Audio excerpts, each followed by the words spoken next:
Thanks, Stephen, Bill. Rob Kelly. I'm here with my business partner. We've got a 100-person internet media business.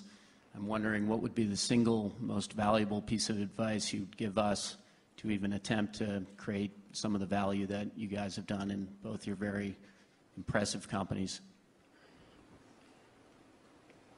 I think actually, maybe in both cases, correct me if I'm wrong, the excitement wasn't really seeing the economic value.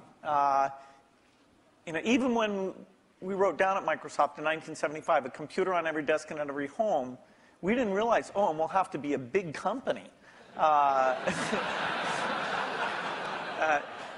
Every time I thought, oh God, can we double in size? Geez, can you manage that many people? Will that feel fun still?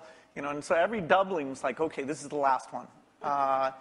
And so the economic thing wasn't at the forefront. The idea of being at the forefront and seeing new things and things we wanted to do, and being able to bring in different people who are fun to work with, eventually with a pretty broad set of skills, and figuring out how to get those people, those broad skills, to work well together has been one of the greatest challenges. I've made more of my mistakes in that area maybe than anywhere, but eventually getting some of those teams to work very well together. So it's, I think it's a lot about the people and the passion, and it's amazing that the business worked out the way that it did.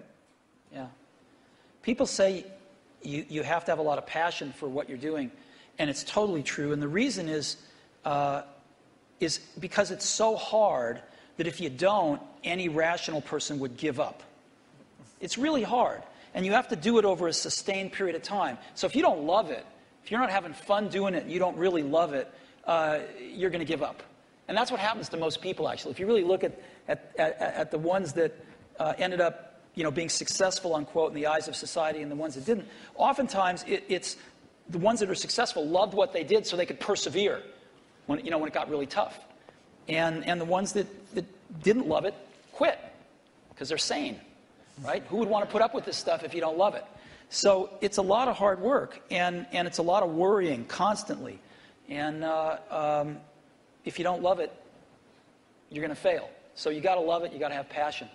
And I think that's the high order bit. The second thing is you've got to be a really good talent scout, because no matter how smart you are, you need a team of great people, and you've got to figure out how to size people up fairly quickly, make decisions without knowing people too well, and hire them, and see how you do and refine your intuition, and be able to help build an organization that can eventually just build itself.